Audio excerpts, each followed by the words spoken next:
नमस्कार दोस्तों, गार्गी क्लासेस पर आपका स्वागत है। डेट आज के 18 सितंबर 2021 और देख लेते हैं इंडियन एक्सप्रेस के इंपॉर्टेंट आर्टिकल जो अभी हम इस वीडियो में डिस्कस करने वाले हैं। देखो, फर्स्ट आर्टिकल देखेंगे हम डेट वेट। इस आर्टिकल में जानेंगे कि जो गवर्नमेंट ऑफ इंडिया के द्वारा अभी जो अनाउंसमेंट हो चुकी है एक बेड बैंक के लिए, उससे रिलेटेड ये आर्टिकल। वैसे तो कल हमने पूरी न्यूज़ और एक्सप्लेन पेज पे पूरा डिटेल में जान लिया था, पर जिन लोगों ने नहीं देखा उनके पॉइंट ऑफ व्यू से आर्टिकल हम डिस्कस करेंगे। इसके अलावा दूसरा आर्टिकल है a job to do. Unemployment rate जो है वो हाईएस्ट लेवल पे चल रही है, जबकि सरकार जो है वो अपनी तरफ से इसको बिल्कुल भी अटेंशन पे नहीं कर रही है।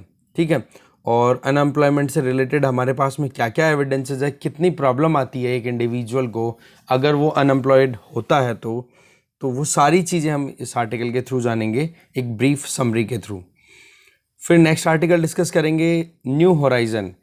कल की न्यूज़ थी इसमें जिसमें ऑस्ट्रेलिया, यूके और यूएस तीनों ने मिलकर के एक नया कोलिशन क्रिएट किया है, नया एक ग्रुप बनाया है, उसको लेकर के आर्टिकल है, जानेंगे इसको।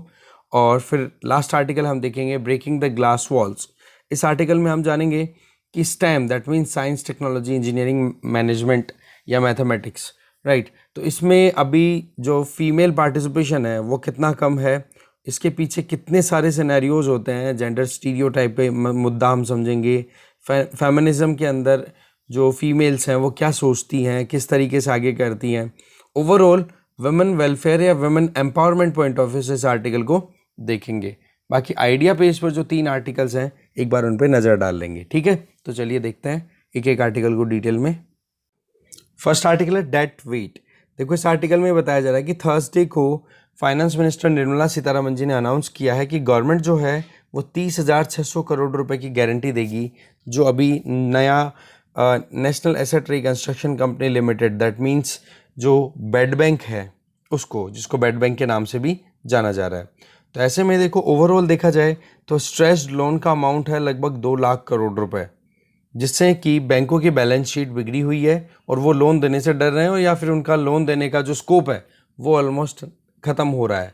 तो ऐसे सिचुएशन में ये जो बैड लोन्स हैं इनको रिकवर करना, रिकंस्ट्रक्ट करना या रीस्ट्रक्चर करना, या फिर कह सकते हो कि रिजॉल्व करना बहुत ज़्यादा ज़रूरी है। और इसी को ध्यान में रखते हुए national asset reconstruction company limited, जिसको हम बेड बैंक बोल रहे हैं, वो इस्टेब्लिश किया जा रहा है। तो ये तो देखो क्या काम करेगा कि ये एंटिटी तो बाई करेगी इन बेड लोन्स को। ठीक है, दूसरी तरफ एक और एंटिटी होगी, that is India debt resolution company. अब ये क्या करने वाली है कि जो ये खरीदा गया है बेड लोन बैंकों से, बेड लोन टेक ओवर करेगी NARCL, और उसके बाद में इस बेड लोन को, जो भी स्ट्रेस्ड एसेट है, उस स्ट्रेस्ड एसेट को सेल करने का काम करेगी या रिजॉल्व करने का काम करेगी ये IDRC। ओके, ये दोनों मिलकर के बेड बैंक की एक स्ट्रक्चर क्रिएट कर रहे हैं जो कि टाइम बाउंड मैनर में काम करेगी। तो देखो, एक्सपेक्टेशन तो ये है कि अच्छे आउटकम मिल जाएंगे, और बहुत सारे बैंक्स इस परिस्थिति से जूझ रहे हैं कि नॉन परफॉर्मिंग एसेट्स हैं वो लगातार बढ़ते चले जा रहे हैं।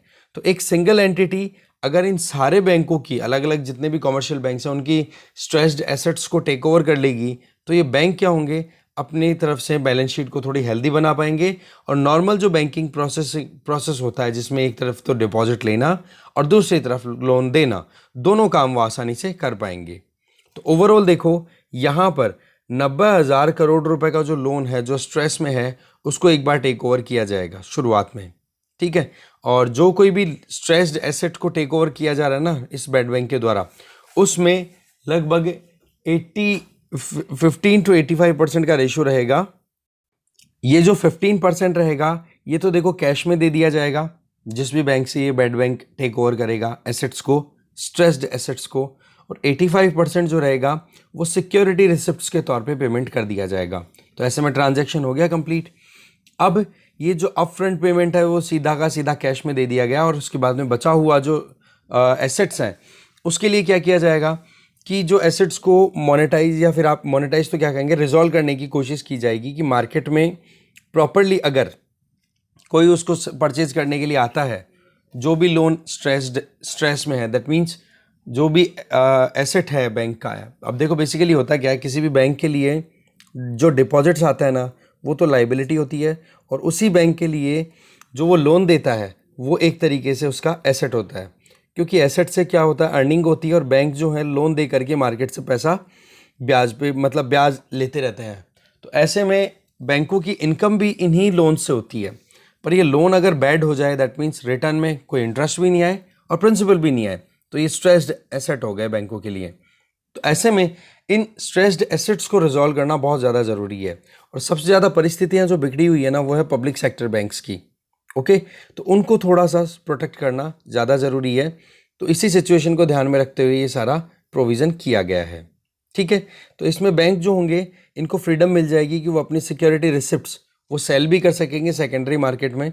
जैसे 85% वाला जो प्रोविज़न बताया था ना, कि जितना भी एसेट आएगा बैड बैंक के हाथ में, उसका 85% रेट अगर देखें, जितना भी वैल्यूएशन होगा उसके 85% तो बैंकों को ये बैड बैंक सिक्योरिटीज़ के तौर पे करेगा। और वो सिक्योरिटी रिसिप्ट्स है ना, वो ट्रेड करी जा सकेगी, ईजिली सेल करी जा सकेगी, जिससे कोई इन्वेस्ट अगर करना चाहे तो इन्वेस्टमेंट कर सके और बैड बैंक मार्केट से पैसा उठा सके। और ये सेकेंडरी मार्केट में होगा। सेकेंडरी का मतलब जहाँ पर जो एक बार जहाँ पर फर्स्ट टाइम कोई शेयर्स इशू नहीं हुए हैं, दूसरी या तीसरी बार या उससे ज़्यादा बार शेयर्स खरीदे या बेचे जा रहे हो, तो वो सेकेंडरी मार्केट हो जाता है। ठीक है, तो ये टाइम बाउंड मैनर में काम होगा। हर 5 साल मतलब 5 साल के अंदर अंदर रिजोल्यूशन किया जाएगा, जो कि वाकई में अच्छी बात है। अब फिर बात ही आ जाती है कि मान लो जो सिक्योरिटीज़ के ऊपर प्रिंटेड प्राइस है, फेस वैल्यू है सिक्योरिटीज़ की, जो कि बैड बैंक ने किसको दी है, जो भी बैंक है, कॉमर्शियल बैंक, SBI, SBBJ क्या, HDFC, कोई सा भी कॉमर्शियल बैंक है, चाहे वो प्राइवेट है या फिर पब्लिक है। तो इसमें जो सिक्योरिटीज़ दी है ना, 85% जो एसेट की वैल्यू थी उसकी, ठीक है, तो उसकी फेस वैल्यू के कंपैरिजन में मान लो कि उस एसेट को जब रिजॉल्व किया गया या लिक्विडेट किया गया, तो उस फेस वैल्यू से कम वैल्यू उस सिक्योरिटी की आ रही है, तो वो जो डिफरेंस होगा ना, वो देखो गवर्नमेंट अपनी गारंटी से पे करेगी। गारंटी जो दी है ना 30,600 करोड़ की, उसमें से वो पेमेंट इनको मिलेगा। तो ऐसे में देखो कि ये जो बैड बैंक का आइडिया है, ये कितना आउटकम देगा ये तो पता नहीं है, क्योंकि जिस तरीके से इंसॉल्वेंसी एंड बैंक्रप्सी कोड आया था 2016 में, तो बड़ा एक्सपेक्टेशन थी कि बहुत अच्छा परफॉर्म करेगा। पर रिजल्ट क्या है कि 330 दिन से भी ज़्यादा टाइम लग रहा है रिजॉल्व होने में, जबकि शुरुआत में 180 दिन, फिर 270 दिन, अब 330 दिन तक की टाइमलाइन फिक्स कर दी है। तो जो कि अपने आप में बहुत ज़्यादा डिले होता चला जाता है। पर होता क्या है, इसमें नुकसान होता है उस एसेट होल्डर को। मान लो किसी ने लोन लिया SBI बैंक से, अब वो रिटर्न नहीं कर पा रहा है किसी वजह से, और बहुत बड़ा लोन है वो अमाउंट, ठीक है। अब इस केस में SBI ने इसको लोन दिए हुए इस एसेट को बोल दिया भाई ये तो बैड लोन हो गया। अब इस बैड लोन को आपने दे तो दिया बैड बैंक को, पर जब इस एसेट को लिक्विडेट या फिर आप कहोगे कि रिजॉल्व करने की कोशिश की गई, तो टाइम बहुत ज़्यादा लग गया। तो इस एसेट की वैल्यू है ना, वो मार्केट में डाउन होती चली जाती है, और इसका नुकसान फिर बाद में जो एसेट होल्डर है उसको होता है। तो ऐसे में टाइमली मैनर में अगर काम नहीं होगा तो मुश्किलें बढ़ती चली जाएंगी। और वही चीज़ है कि आपने चलो ठीक है, अभी तक की जो बैड लोन्स हैं उनको तो आपने करेक्ट करने के लिए प्रोविज़न निकाल दिए, पर प्रॉब्लम ये है ना कि bank, particularly public sector bank, यहाँ पर जो लोन देने का तरीका है ना, उसको चेंज करना पड़ेगा। जो क्रेडिट कल्चर है उसको चेंज करना पड़ेगा, नहीं तो फिर ये प्रॉब्लम आगे से आगे बढ़ती चली जाएगी, और ऐसे ही हम प्रॉब्लम्स का सामना करते रहेंगे। और अल्टीमेटली पब्लिक सेक्टर बैंक के ऊपर अगर लोड है, तो ये मानो कि इंडिया की पब्लिक के ऊपर लोड है वो सीधा, ठीक है। तो क्रेडिट कल्चर को भी इम्प्रूव करने की ज़रूरत है। बाकी तो देखते हैं आगे कितनी क्या परफॉर्मेंस देते हैं ये बैड बैंक की जो स्ट्रक्चर अभी तैयार की जा रही है, उससे रिलेटेड आगे चलते हैं। नेक्स्ट है न्यू होराइजन्स।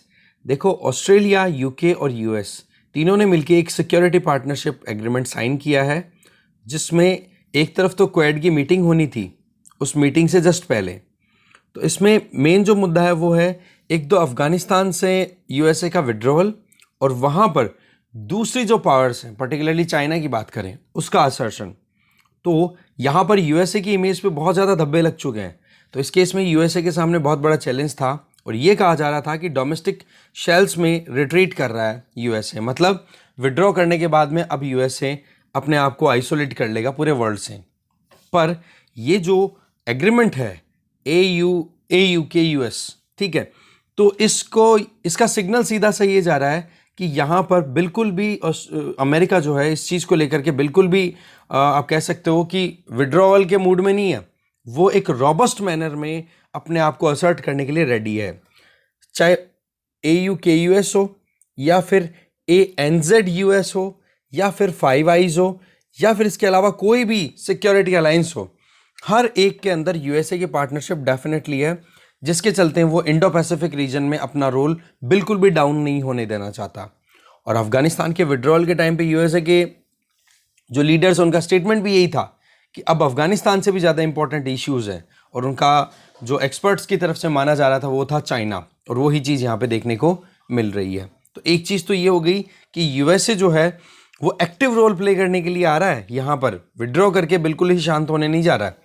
दूसरा ये है कि न्यूक्लियर पावर्ड सबमरीन्स वो दी जा रही हैं ऑस्ट्रेलिया को यूएसए के द्वारा।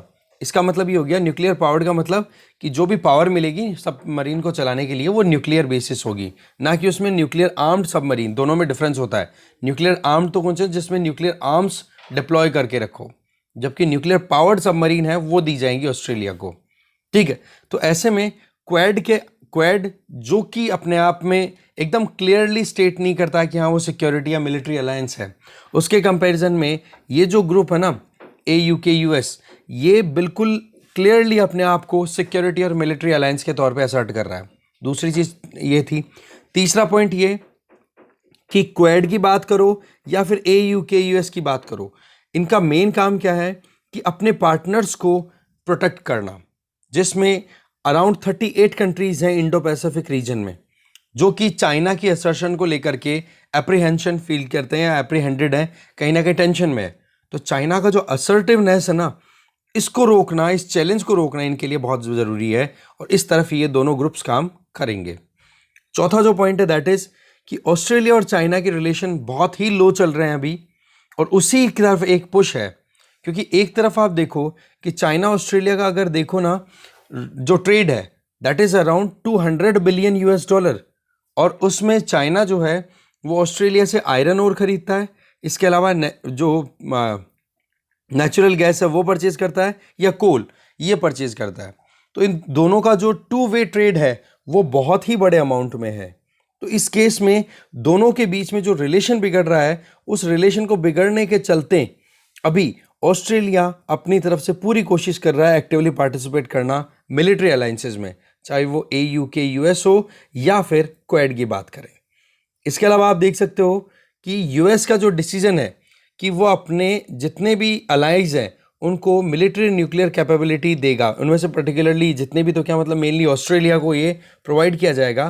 तो ये न्यूक्लियर कॉपरेशन है ना, ये सीधा सा एक मैसेज है चाइना को, और इस मैसेज के बेसिस पे जैसे ही ये डिक्लेरेशन हुआ ना AUKUS का, इसके बाद में चाइना जितने बुरे तरीके से डिस्टर्ब हुआ है, उतना तो शायद क्वेड स्टैब्लिश हुआ था उस टाइम पर भी नहीं हुआ था। क्योंकि एक तरफ तो चाइना ऑस्ट्रेलिया रिलेशन बिगड़ रहे हैं, और दूसरी तरफ यूएसए के द्वारा न्यूक्लियर पावर्ड सबमरीन्स की सप्लाई इंश्योर करना ऑस्ट्रेलिया को। तो ऐसे में ऑस्ट्रेलिया को एक कह सकता ना नेवी पॉइंट ऑफ व्यू से बहुत ज़्यादा स्ट्रेंथ मिलेगी। अब इंडिया का एंगल अगर देखें, क्योंकि ऑस्ट्रेलिया अब जो है लीड रोल प्ले करना चाह रहा है, और इसमें यूएस भी अपने वेस्टर्न साइड में जो भी कंट्रीज़ हैं, यूएसए के वेस्ट में आते हैं ऑस्ट्रेलिया, इंडिया, ये सारे, जापान, तो ऐसे में इन सबको सपोर्ट करने के लिए यूएस भी आगे आ रहा है। तो एक तरफ तो अमेरिकन मिलिट्री बेस क्रिएट होगा ऑस्ट्रेलियन सॉइल पे, और दूसरी तरफ जो सबमरीन अवेल कराई जा रही है, तो ऑस्ट्रेलिया की नेवी स्ट्रांग हो जाएगी, तो इंडिया को स्पेस मिल जाएगा खुद को और ज़्यादा स्ट्रेंथन करने के लिए। और अब इंडिया को टेंशन लेने की इतनी ज़्यादा ज़रूरत नहीं है। क्यों? क्योंकि इस तरीके से AUKUS जैसे ग्रुप है ना, ये अपने आप में चाइना को सीधा वैसे ही चैलेंज कर देंगे। तो इंडिया अपने लिए जो टेंशन हमारी चल रही थी ना, एक तो जब से ये गलवान वैली इंसिडेंट हुआ है, या फिर जो चाइना ने अपनी तरफ से एग्रेशन दिखाया है लद्दाख, ईस्टर्न लद्दाख वाले रीजन में, राइट, तो वहाँ पर हमारे पास में भी एक ऑप्शन था कि हमें मैरीटाइम सिक्योरिटी को और ज़्यादा इंश्योर करने की ज़रूरत है। क्योंकि मैरीटाइम सिक्योरिटी में हम चाइना को जितना चैलेंज कर सकते हैं, उतना मिलिट्री या फिर लैंड पे इतना चैलेंज नहीं कर सकते। तो ये जो ग्रुप है ना, कंट्री को बहुत स्पेस देगा कि हमारी खुद की इंडिया की नेवल कैपेबिलिटीज़ को हम इम्प्रूव कर सकें। फ्रांस देखो अपनी तरफ से बहुत ही ज़्यादा नाराज़ है इन तीनों से, ऑस्ट्रेलिया, UK और USA से। और USA से पर्टिकुलरली कल हमने स्टेटमेंट भी देखा था जिसमें ये कहा था कि हमें बिना इंक्लूड किए, क्योंकि रीयूनियन आइलैंड और ये कुछ ऐसे एरियाज़ हैं जो कि इंडियन ओशन में लोकेटेड है, और फ्रेंच टेरिटरीज हैं, तो बोला हमें क्यों नहीं इंक्लूड किया इस डायलॉग के अंदर, ठीक है। तो इसको बोला गया कि हमारी पीठ में छुरा घोंफा गया है, ऐसे बोला गया फॉरेन मिनिस्टर ऑफ फ्रांस के द्वारा। तो पॉइंट यहाँ पर ये आ जाता है, वैसे तो देखो फ्रांस, ऑस्ट्रेलिया, यूके, यूएस और इंडिया, ये पांचों के पांचों एक तरीके से एक ही, अब इसी टाइम पे जो चाइना का जो पॉइंट आ जाता है ना, तब पांचों के पांचों एक ही साइड में दिखेंगे। तो ओवरऑल सीन ये है कि अभी जो ये टिफ है ना, टिफ का मतलब होता है एक स्मॉल टाइनी फाइट, इसमें देखो इंडिया इतना कुछ इन्वॉल्व नहीं है, पर हाँ इंडिया के लिए ये जो भी हो रहा है वो अच्छा हो रहा है, इसमें कोई खराबी वाली बात है नहीं। आगे चलते हैं। नेक्स्ट आर्टिकल है ब्रेकिंग द ग्लास वॉल्स। इस आर्टिकल को देखो लिखा है अनुराग रघुनाथन ने। देखो एक पिक्चर है, जो पिक्चर जब रिलीज हुई सोशल मीडिया पे तो यूँ आ रहा था, उस पिक्चर में ये था कि वुमेन साइंटिस्ट हैं, वो काम कर रही हैं, और उस वुमेन साइंटिस्ट के काम करते हुए एक आइडिया आता है कि क्यों ना stem, that mean science, technology, engineering, mathematics वाले सेगमेंट में जेंडर इक्विटी को प्रमोट किया जाए। आज अगर देखें तो इंडिया की टोटल पॉपुलेशन की बात करें तो उसका अराउंड 50% पॉपुलेशन तो फीमेल्स हैं, और उनका अगर लेबर फोर्स में पार्टिसिपेशन देखो तो आप देख सकते हो गाँव में तो फिर भी ठीक है, शहरों में बहुत ही कम चल रहा है। अराउंड आप देख सकते हो टोटल जो लेबर फोर्स में जितना हिस्सा औरतों का है उसमें केवल 11% ही जॉब करती हैं, बाकी घरों पे रहती हैं। तो जॉब में और रही सही में फिर उनका स्टेम में पार्टिसिपेशन बहुत कम है।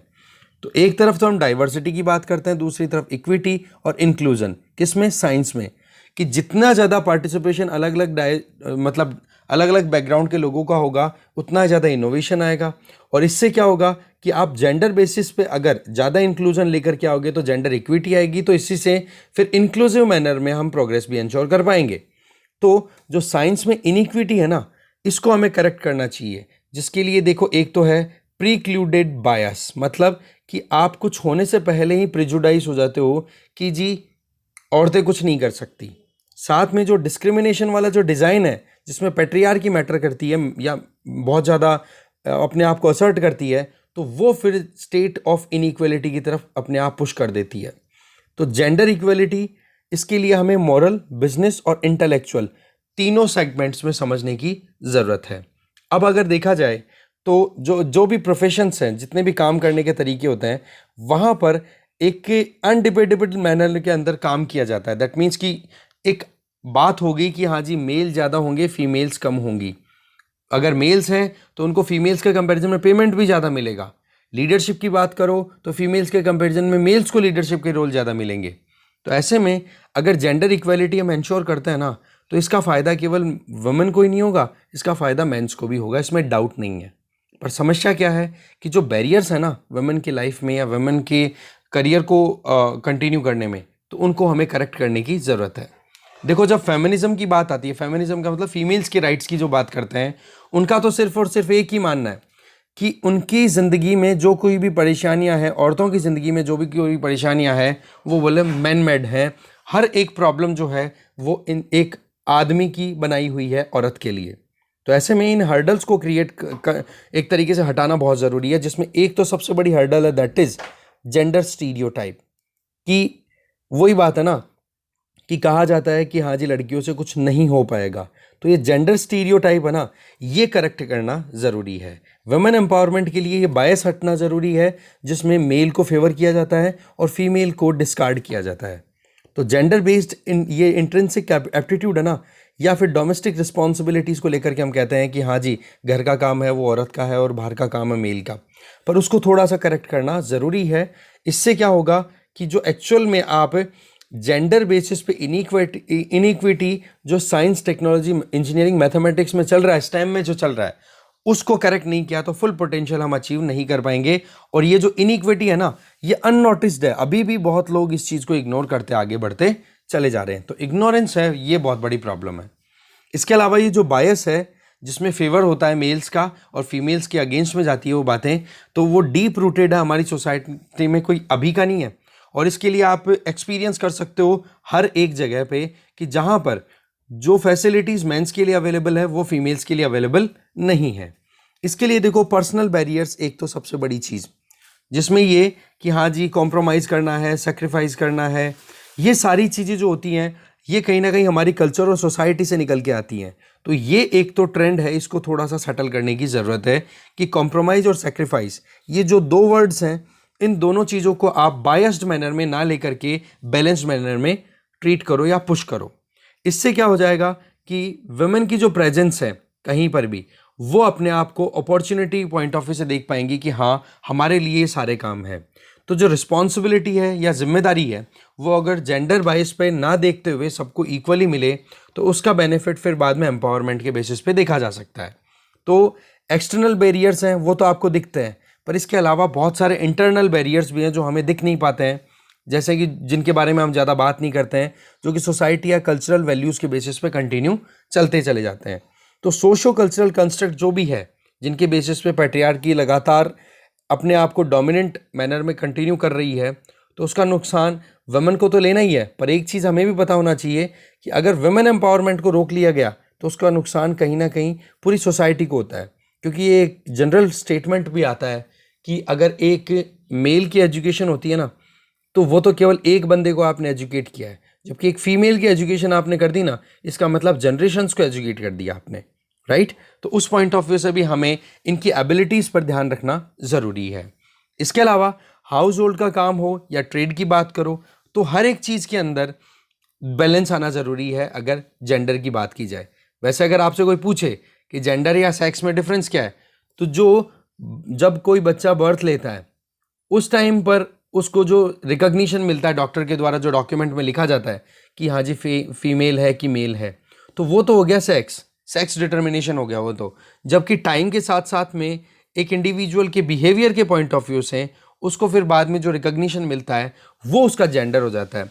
वो फिर मेल भी हो सकता है, फीमेल भी हो सकता है, या ट्रांसजेंडर भी हो सकते हैं, या फिर जो LGBTQ कम्युनिटी से बिलोंग करते हैं उस कैटेगरी में भी जा सकते हैं। तो जेंडर और सेक्स में ये डिफरेंस है।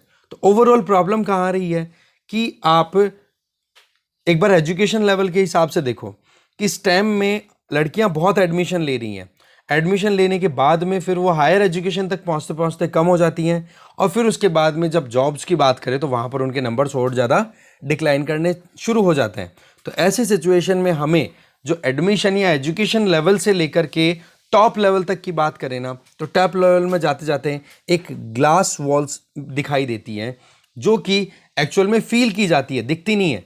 जैसे कि आप देखते हो ग्लास सीलिंग भी बोला जाता है उसको, कि देखा जाए तो यहाँ से ऊपर जाने के लिए सबको अपॉर्चुनिटी दी जा रही है। पढ़ाई तो सबकी हो गई, मेल फीमेल सबकी, पर पता पड़ा कि इस ग्लास सीलिंग से बाहर तो केवल मेल निकल पा रहे हैं और फीमेल्स को उस ग्लास सीलिंग के अंदर ही ट्रैप कर लिया जाता है, जबकि उनको महसूस नहीं होता। क्यों?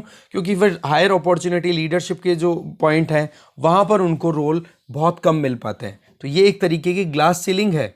सेम चीज़ अगर ये अपनी अपॉर्चुनिटी, अपनी कैपेबिलिटीज़ के बेसिस पे अपने आप को एक्सपेंड करना चाहें, तो वहाँ पर भी इनको रोक दिया जाता है। तो वो भी इनको महसूस नहीं होती, बस केवल महसूस होती है और दिखती नहीं है, इसलिए इसको ग्लास वॉल बोल दिया। ये ग्लास वॉल्स हैं, इनको हटाना ज़रूरी है। इसके अलावा करियर्स को बड़ा प्यार से मार दिया जाता है सोशल इश्यूज़ को लेकर के। हाँ, कि सोशलाइज मैनर में अगर आपको बिहेव करना है तो फिर जो औरतें होती हैं उनको डिस्करेज किया जाता है कि आप कुछ स्पेसिफिक ऑक्यूपेशंस की चॉइस ही रखो, ज़्यादा आपको करने की ज़रूरत नहीं है कि हाँ जी लड़कियों के लिए ये जॉब अच्छी है और ये नहीं है। तो ये जो इनहेरेंट मैनर में जो इनजस्टिस हो रही है, बायस मैनर में उनके साथ में ट्रीटमेंट हो रहा है, तो वो फिर प्रॉब्लम हो जाती है। और देखो ये जो चीज़ें हैं ना, फिर उनको कहीं ना कहीं रोक देती है कि वो ग्लोबली अपने आप को एक तरीके से अपनी एक रेपुटेटेड मैनर में अपने आप को असर्ट कर सके, या फिर अपनी जो क्वालिटीज़ हैं उनको शो कर सके। तो ऐसे में पार्शियली अननोटिस्ड जो मटेरियल है, जो मैनर है, जिसमें हमने देखा कि किस तरीके से जो वुमेन है उनको आगे बढ़ने से रोका जाता है। जैसे कि इंडिया में स्टेम की स्टडी की बात की, मैंने अभी बताया था कि एजुकेशन तो अच्छी खासी हो रही है, पर वो 12th के बाद में हायर डिग्री में एडमिशन की बात आए तब वहाँ पर थोड़े से नंबर कम हो जाते हैं, और फिर उसके बाद में जब जॉब अपॉर्चुनिटी की बात आती है तब नंबर और ज़्यादा डिक्लाइन कर जाते हैं। फिर रही सही में शादी, बच्चे पैदा करना, इनके चलते फिर उनकी बाद में और ब्रेक लग जाते हैं, और अल्टीमेटली क्या हो जाता है कि उनके करियर में ब्रेक्स आते चले जाते हैं। तो यहाँ पर ज़रूरी है जेंडर सेंसिटाइजेशन।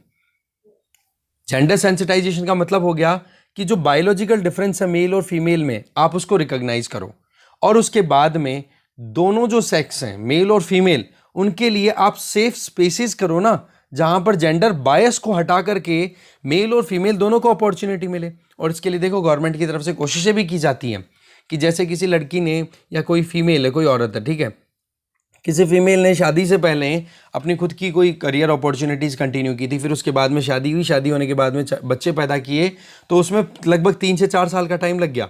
तो 3 से 4 साल बाद में फिर वो जब रीस्टार्ट करना चाहे अपने करियर को, तो वो अपने रिज्यूम कर सकती है वहाँ से। तो इसके लिए गवर्नमेंट ऑफ इंडिया ने स्कीम चला रखी है। आप मुझे प्लीज़ कमेंट बॉक्स में बताना, ये बहुत इंपॉर्टेंट स्कीम्स हैं जिनको आप डेफिनेटली मेंस में आपके जो ऐसे राइटिंग है या फिर वुमेन एम्पावरमेंट से रिलेटेड जो भी सोसाइटी में आप कभी कोई आंसर लिखो तो काम आ जाएंगी वो स्कीम्स। तो ऐसी स्कीम्स गवर्नमेंट ऑफ इंडिया ने अभी रिसेंटली चालू की है। इससे क्या होगा कि उनकी लाइफ में जो 3-4 साल का जो बायोलॉजिकल डिफरेंसेस के चलते जो ब्रेक आएगा, उस ब्रेक की वजह से उनके करियर में बिल्कुल कॉलेप्स ना आए। ठीक है, तो वुमेन एम्पावरमेंट की बात करें तो एक स्ट्रेंज पैराडॉक्स देखने को मिलता है इंडिया में अगर देखा जाए तो, जिसमें जो वुमेन पावरफुल पोजीशन में है ना, वो बहुत सारे फील्ड्स में है, पर उसी टाइम पे अगर देखा जाए ना तो उनके पास में अधिकार भी बहुत कम है। दैट मीन्स लीडरशिप मिलने के बावजूद भी उनको अधिकार नहीं मिलते हैं। इसी तरीके का एग्जाम्पल है दिल्ली में पॉलिटिकल पार्टीज की बात करो, कितनी औरतें पॉलिटिक्स में पार्टिसिपेट करती हैं और वो अपने आप को पावरफुल वुमेन भी मानी जाती हैं, पर जब सवाल आता है कि वुमेन के अगेंस्ट में जो क्राइम है, चाहे वो क्राइम अगेंस्ट वुमेन हो, चाहे मर्डर हो, रेप हो, फीमेल इन्फेंटिसाइड हो, तो ये सारी चीज़ें, वो भी नेशनल कैपिटल रीजन में, जहाँ पर पॉलिटिक्स में पावरफुल लीडरशिप के तौर पर औरतें ऑलरेडी अपॉइंटेड हैं, यहाँ पर काम कर रही हैं, तो जहाँ पर उनको जो एक अपॉर्चुनिटी नहीं मिल रही है या फिर वो अपने आप को आगे ही नहीं बढ़ा पा रही है, तो ऐसे क्राइम्स को हम कैसे रोकेंगे फिर दूसरे एरियाज़ में, जब नेशनल कैपिटल में जहाँ पर की औरतें अच्छा खासा पार्टिसिपेशन लेती हैं पॉलिटिक्स में उसके बावजूद।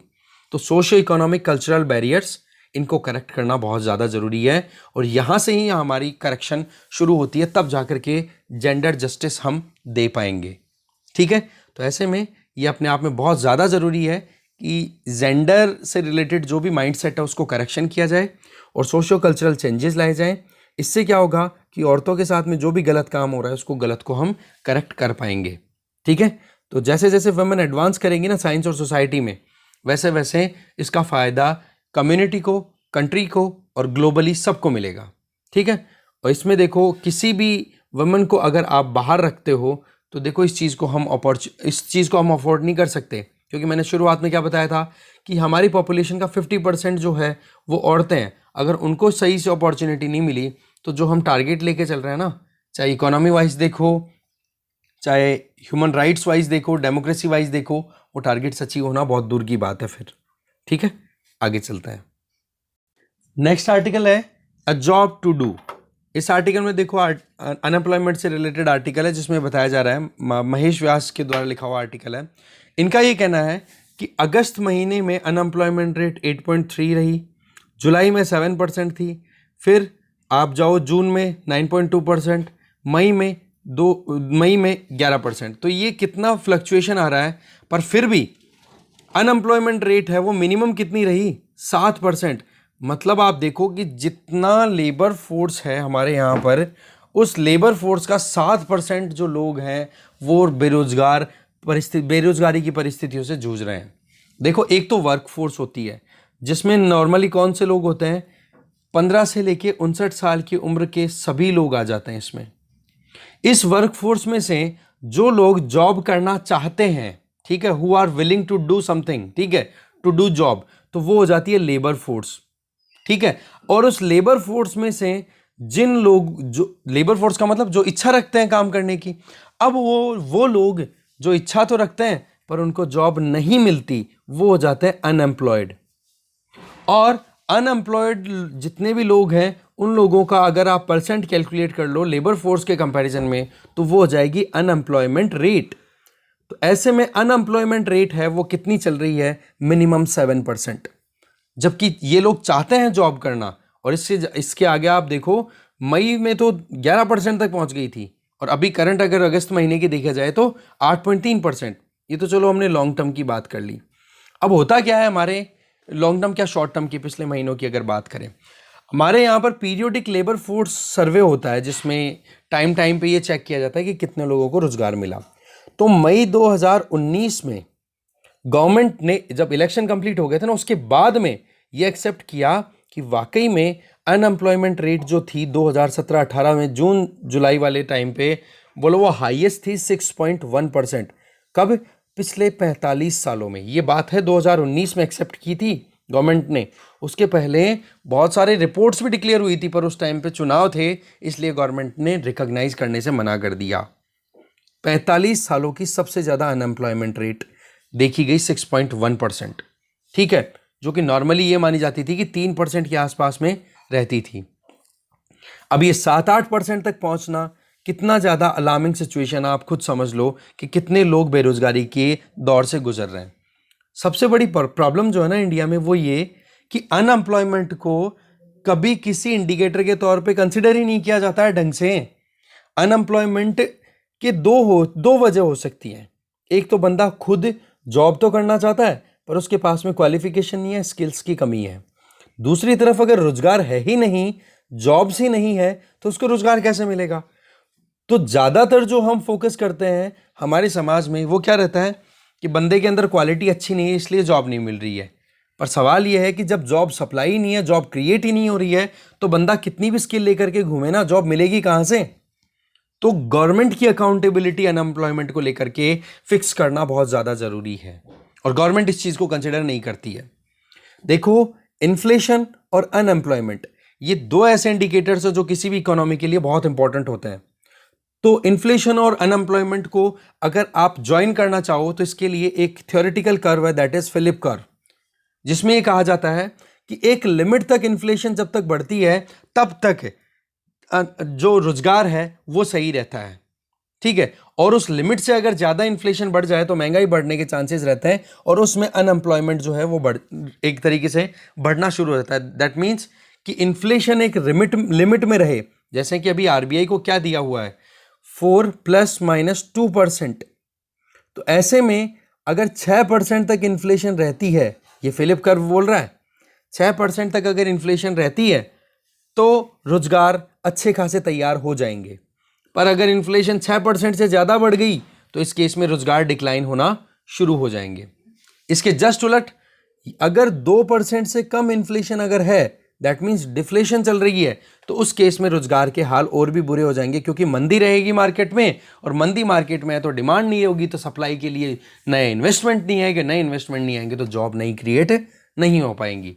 तो ओवरऑल इन्फ्लेशन को हम टारगेट में लेते हैं। महंगाई के बारे में सब बात करता है, पर अनएम्प्लॉयमेंट के बारे में बहुत कम लोग बात करते हैं।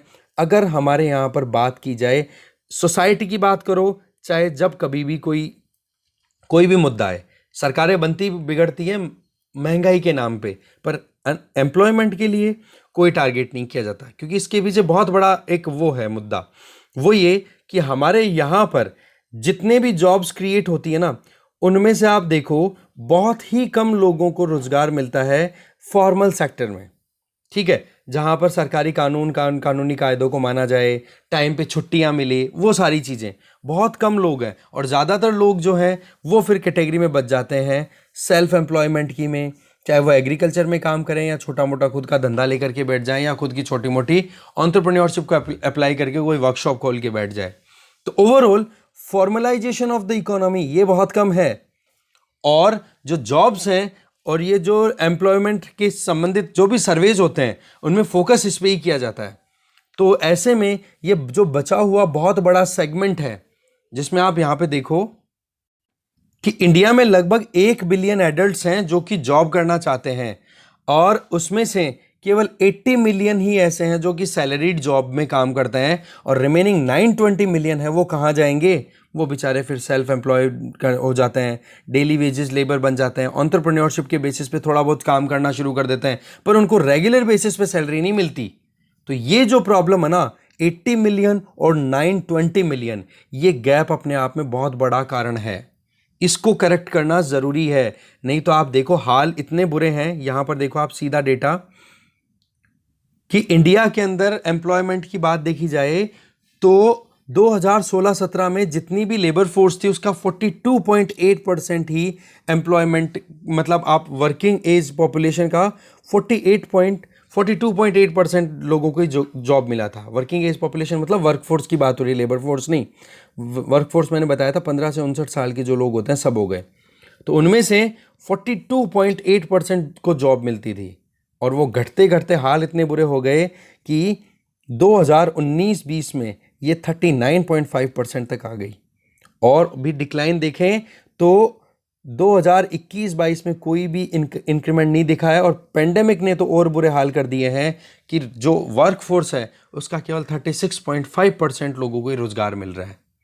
तो ये जो प्रॉब्लम है इसको करेक्ट करनी बहुत ज़्यादा ज़रूरी है, और इसी चीज़ को आप देख सकते हो कि यहाँ पे डेटा वाइज बताया जा रहा है। तो ओवरऑल बात क्या आ गई है कि लोग जो हैं, जो रोजगार चाहते हैं, वो लोग बेरोजगारी के चलते कहाँ चले जाएंगे? इनफॉर्मल सेक्टर में। इनफॉर्मल सेक्टर में मेनली जाते हैं वो एग्रीकल्चर में, और एग्रीकल्चर में आपको पता है फिर वहाँ पर डिस्गाइज्ड अनएम्प्लॉयमेंट होना शुरू हो जाता है। दैट मीन्स हिडन अनएम्प्लॉयमेंट, जहाँ पर घर वाले 5 जने मिलकर पहले से खेती कर रहे थे, और शहरों में रोजगार ना मिलने के चलते या रोजगार छूटने के चलते वो अपने गाँव में चले गए, और गाँव में जाकर के अपने घर वालों के साथ में, जहाँ खेत में 5 जने काम कर रहे थे वहीं पर काम करके अब 8 जने काम करने लग गए, तो 3 लोग और वहीं पे लग गए, जबकि उनके लगने से कोई फायदा नहीं हो रहा है। मतलब ये कि अगर वो 3 लोग वहाँ से वापस हटा दिए जाए ना, तो एग्रीकल्चर वहाँ के भी उस खेत की प्रोडक्शन में कोई चेंजेस नहीं आएंगे, चाहे 5 करो, चाहे 10 करो, चाहे 8 करो, और मिनिमम रिक्वायरमेंट उस खेत की 5 की है, तो जो भी एक्स्ट्रा हुआ वो क्या हो गए? हिडन अनएम्प्लॉयमेंट हुआ कि नहीं? वो ही सबसे बड़ी प्रॉब्लम है। और आपने देखा अभी कि क्या सिनेरियो चल रहा है कि जॉब मैन्युफैक्चरिंग लगातार डिक्लाइन हो रही है, ठीक है, जॉब छूट रही है, गांव की तरफ रिवर्स माइग्रेशन ज़्यादा देखने को मिल रहा है, तो लोगों के पास में ऑप्शन ही नहीं बचता है। तो सबसे इंपॉर्टेंट चीज़ है जॉब क्रिएशन। हम यूथ को तो कर सकते हैं ब्लेम कि हाँ स्किल नहीं है, एजुकेशन लेवल है उसका इंडस्ट्रीज़ के हिसाब से कोई वो नहीं हो रहा, पर आप जॉब क्रिएट तो करो। जॉब क्रिएशन भी एक इम्पॉर्टेंट सेगमेंट है। तो ये चीज़ बताई जा रही है राइटर के द्वारा, और गवर्नमेंट के इंटरवेंशन के बाद में प्राइवेट सेक्टर का इंटरवेंशन बहुत ज़्यादा ज़रूरी है, तब जा कर के ये जॉब्स क्रिएट हो पाएंगी। नहीं तो ये जो एम्प्लॉयमेंट रेट है वो बहुत कम रहेगी, और अनएम्प्लॉयमेंट रेट है वो ज़्यादा बनी रहेगी। आगे चलते हैं। फिर नेक्स्ट आर्टिकल्स हैं आइडिया पेज से। आइडिया पेज पे देखो, आर्टिकल्स को डिटेल में तो हम डिस्कस नहीं करेंगे क्योंकि इनमें बहुत ज़्यादा माइन्यूट चीज़ें हैं, पर एक आइडिया लेते हैं। एसेट्स एंड लाइबिलिटीज़, इसमें देखो नेशनल मोनेटाइजेशन पाइपलाइन जो अभी गवर्नमेंट ऑफ इंडिया के द्वारा अनाउंस की गई है, उसी से रिलेटेड ये आर्टिकल है, जिसमें 2 कैविएट या फिर 2 वार्निंग्स या 2 क्वेश्चन है, उनके आंसर यहाँ पर दिए जा रहे हैं। नंबर 1 कि कितना यहाँ पर गवर्नमेंट एक्सपेक्ट करती है इस प्लान से पैसा निकालने का, क्योंकि इस नेशनल मोनेटाइजेशन पाइपलाइन का जो मेन टारगेट है वो क्या है कि जितने भी एसेट्स हैं जो कि अंडर यूटिलाइज्ड हैं वहाँ पर प्राइवेट सेक्टर को अट्रैक्ट करके उससे इन्वेस्ट करवाना, और वो इन्वेस्टमेंट का जो पैसा है वो गवर्नमेंट फिर बाद में दूसरी जगह इन्वेस्ट करेगी। इससे क्या होगा, बोले इकोनॉमी को पुश मिलेगा, और सरकार के पास में जो पैसे की कमी है वो पैसे भी कमी की पूरी मतलब फुलफिलमेंट की जा सकेगी। तो सवाल ये है कि कितना कर पाएगी, ये एक अपने आप में टाइम डिसाइड करेगा। और दूसरी चीज आ जाती है एफिशिएंसी। इन दोनों चीजों को ये यहां पे एक्सप्लेन किया हुआ है। नीचे वाला ये जो आर्टिकल है ये है एन इनकन्वीनियंट ट्रुथ, कि तेलंगाना गवर्नमेंट जो है उनको देखो ये समझना चाहिए कि हैदराबाद का जो लिबरेशन था, हैदराबाद जो प्रिंसली स्टेट था, उसका जो मर्जर हुआ था इंडिया के साथ में, तो उसमें पुलिस एक्शन किया गया था, राइट। इससे संबंधित आप देख सकते हो 12th की जो आपकी बुक है एनसीईआरटी की, इंडियन पॉलिटिक्स से रिलेटेड, उसको आप एक बार ज़रूर पढ़ो। उसमें पूरा दिया हुआ है कि किस तरीके से हैदराबाद को मर्ज किया गया था इंडिया के साथ में, ठीक है। ऑपरेशन पोलो कंडक्ट किया गया था। वैसे तो शुरुआत हैदराबाद उस टाइम पे वर्ल्ड की रिचेस्ट स्टेट्स में से एक था, मतलब आप कहोगे कि सबसे ज़्यादा पैसे वाला स्टेट था, जिसके पास में जोग्राफिकली भी बहुत ज़्यादा एरिया था, और ये कह सकते हो आपकी इस तरीके जो कोस्टल एरिया है वहाँ पर भी इसकी बॉर्डर कनेक्ट होती थी, तो ऐसे में ट्रेड भी अच्छा खासा होता था। तो जो निज़ाम था वो बिल्कुल भी नहीं चाहता था कि हाँ इंडिया के साथ में हम ज्वाइन करें, वो इंडिपेंडेंट रहने की टेंडेंसी रख रहा था। तो उस केस में फिर बाद में पता पड़ा कि निज़ाम के जो पुलिस ऑफिसर्स थे रजाकार्स, उनका यूज़ करके और अटैक कराना शुरू कर दिया तेलंगाना वाले रीजन में, जो निर्दोष लोग थे, इनोसेंट लोग थे उन पे। और इसी चीज़ का फिर बाद में सरदार वल्लभ भाई पटेल ने मौका बनाया और फिर ऑपरेशन पोलो कंडक्ट किया, जिसमें पुलिस ऑपरेशन के बेसिस पे रजाकार्स को हरा करके टेक ओवर कर लिया फिर हैदराबाद का। तो ये था एक प्रोसेस। तो ओवरऑल ये बताया जा रहा है कि इसमें जो हैदराबाद का लिबरेशन था ना, वो वहाँ के लोगों के लिए कितना इंपॉर्टेंट था कि आज वो डेमोक्रेसी की डेमोक्रेटिक कंट्री में लाइफ जी रहे हैं। तो लो इस चीज़ को रिकॉग्नाइज करने की ज़रूरत है, ये चीज़ बताई जा रही है। इसके अलावा देखो ये बताया जा रहा है द पार्टीशन स्टेट, कि जिस तरीके से अभी अलग अलग सेलिब्रिटीज़ या इंडिविजुअल्स के खिलाफ में इनकम टैक्स डिपार्टमेंट की रेड लगाई जा रही है या उनके घरों में चेकिंग की जा रही है, तो बोलो बहुत ही गलत है ये। इस तरीके से आप क्या मैसेज देना चाहते हो कि मतलब आपके पास में अगर लॉज हैं तो किसी को भी आप इस तरीके से परेशान करोगे। सोनू सूद के घर पे ये बता रहे हैं। तो ऐसे में पॉइंट लास्ट में एक ही बोलते हैं, बोलो कॉन्स्टिट्यूशनल प्रोविज़न को ध्यान में रखते हुए काम करने की ज़रूरत है और सुप्रीम कोर्ट को इन्हीं बेसिस के ऊपर जो एक इंडिविजुअल का खुद का राइट है, फंडामेंटल राइट्स होते हैं, उनको प्रोटेक्ट करने के लिए गवर्नमेंट को रोकने की कोशिश करनी। क्योंकि स्टेट जब अपनी पावर्स को अनकंट्रोल्ड मैनर में यूज़ करना शुरू करे तो फिर वहाँ पर केवल जुडिशरी बच जाती है, क्योंकि स्टेट अल्टीमेटली गवर्नमेंट है, गवर्नमेंट का मतलब एग्जीक्यूटिव, और एग्जीक्यूटिव पे लगाम कौन लगा सकता है? केवल और केवल जुडिशरी और साथ में लेजिस्लेचर। अब लेजिस्लेचर की तो देखो कब मीटिंग होगी पता नहीं, बाकी जुडिशरी अपने हाथ में अभी भी कॉन्स्टिट्यूशन के गार्जियन के तौर पे बहुत सारी पावर्स रखती हैं, तो उसके हिसाब से काम किया जा सकता है। तो ये कुछ बातें थी, ये देख लिया हमने। तो मेन जो आर्टिकल्स थे उनको डिटेल में देख ही लिया था हमने। Okay, thank you very much for watching this video.